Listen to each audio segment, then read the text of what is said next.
friends. Summer is here, and today the main subject that I'd like to talk about is water. And the conversation that I'm in today is really about in the category of nourishment. And water can do so many things for us. Of course, it's essential for life, as we know. But within the category of nourishment, what I really choose to communicate about water is its ability to really soothe and comfort and therefore feed our souls and help our beings feel nourished.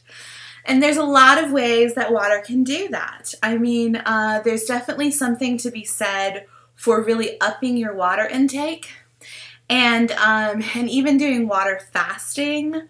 But just the upping the water intake is a really big deal, and consciously being aware of your communication with water, your gratitude for the water that you're receiving, and what it feels like for your cells to be way more hydrated than they normally are. Makes me thirsty just talking about it. Anyways, another way that water can be super nourishing is getting in water and submersing ourselves in water. FYI, astrologically, I'm a Pisces, and I also have a Cancer moon, so water is super duper essential and important to me, of course, but it's important for all of us. And you may or may not be someone who enjoys baths. I know I love baths. My husband is so not crazy about them. And I have a mix in my friends between people that love them and people that don't really do baths. I find it super interesting that more of the women that I know are into baths. Whereas men, I don't know if they think it's a girly thing or or what, but I know so many dudes that just aren't really into baths. There's a few that are, but most don't seem to be. Anyways, taking a bath is a great way to allow yourself to quiet your mind and really be with the energy that is water. Water is all about, of course, hydration, and it also teaches us to be fluid and to flow. The way water moves is super magical, and the way water feels as well. Now, different waters, of course, feel different. The most wonderfully mineralized waters I've been in, like at hot springs and stuff, are rather silky in texture, and I always find that super magical. And then, you know, the way salt water feels. It can have kind of a silkiness too, but it's a little bit more harsh in that, like, have you ever been in the salt water and it's so refreshing and salty, but you get out and between the wind and the sun and the salt that's been on your skin kind of stings because the salt is so astringent, you know? So there's so many different ways that water can feel.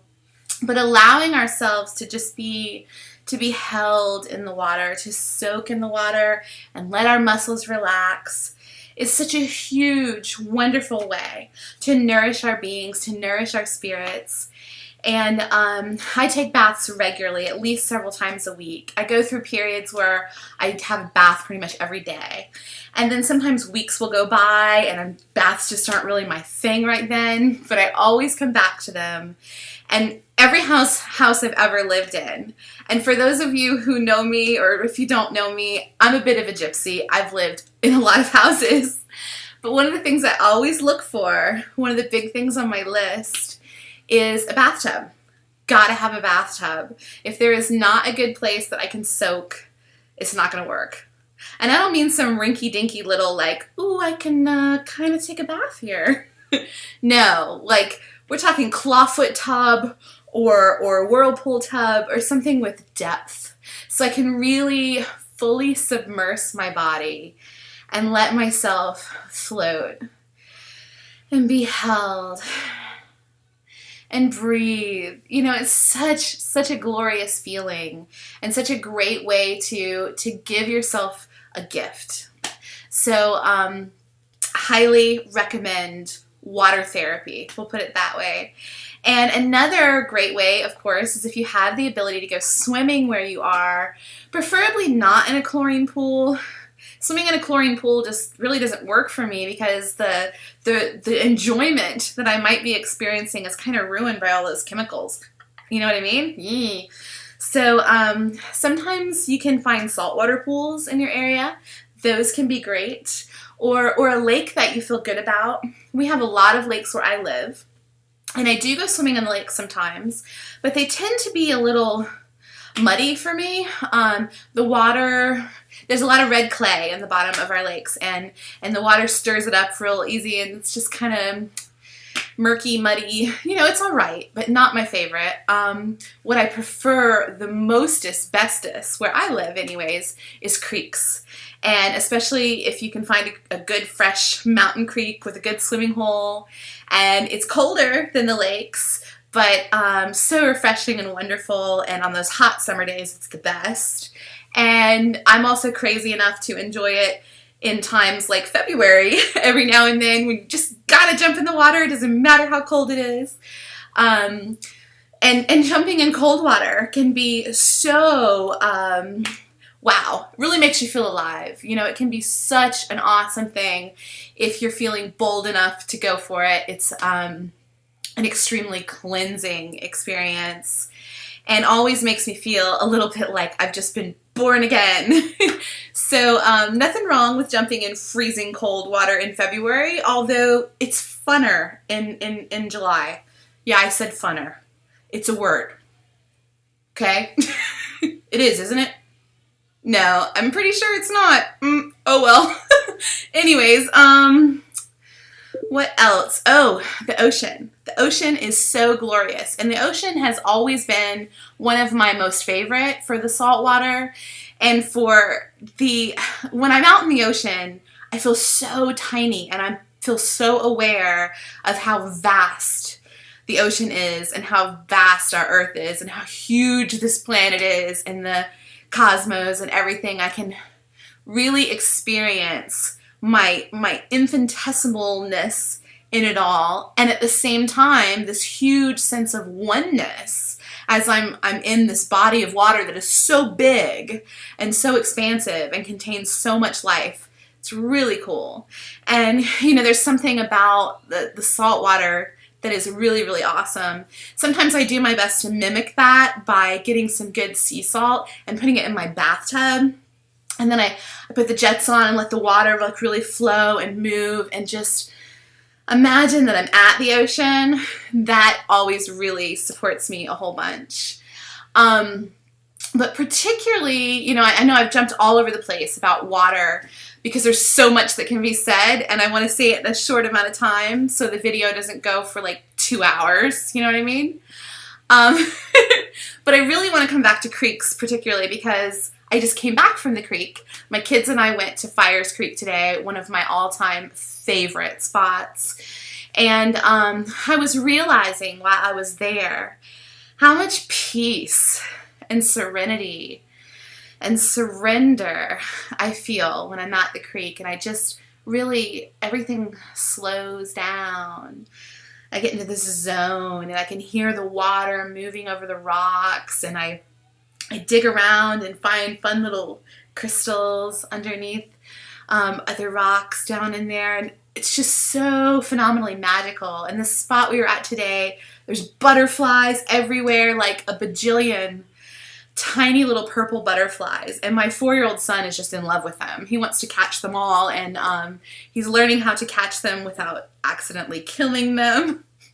Yes, it's true. Some of them get mushed in the process, but it's a learning process. And more often than not, they just get caught for a moment and then released. But it's so important to have those places that you can go that really help you quiet your being and feel nourished and fed. And water is a way you can do that. And if you can find ways to do that in your home, even as simple as, you know, drinking more water consciously and being grateful for it, then do. Let water be your sacred nourishment. Let it help you relax and remind you to go with the flow and be hydrated, be cleansed, be nourished. And one of the points that I wanted to make about the creek today is I found that the creek could do everything for me that, hey, so what I was saying is I realized the creek could do everything for me that I thought I needed the ocean for. I gained that same sense of peace and awesomeness today while at the creek. And I was just like, wow, I thought I had to go to the beach for this feeling. And yet I felt it right then and there, and that was so cool. But I paused my video a minute ago because my little boy came in the room. And I'm wondering if I can get my little boy to come be on video for a second. You want to say hi to my friends? Do you? Let's see. Come on, Victory.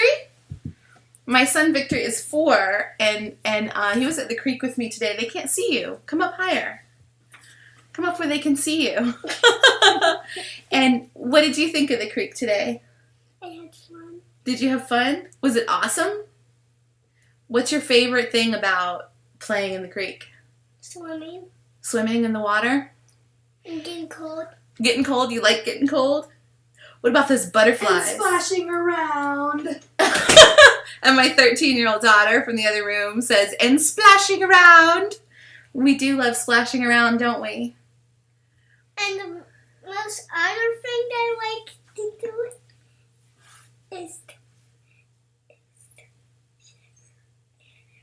is to what? To shiver. You like to shiver. He did get shivery today when it got chilly. And then on the way back, this big storm came, and we were so grateful we got home when we did because it started hailing by the time we got here. But we were all talking about how we love storms. As long as they don't get too scary, storms are good and storms are fun, and they really do cleanse the energy and shift things up. So yay for creeks and water and storms and life and children. And I love you all. Have a glorious day, a glorious night, glorious life. And please remember to like, comment, and subscribe below. Share the love, you know? That's not how you say it. Yeah, that is. That's how Mommy says it. Now, hold on. I got one more thing I gotta say, okay? Oh. 1, 2, 3. Let's do this!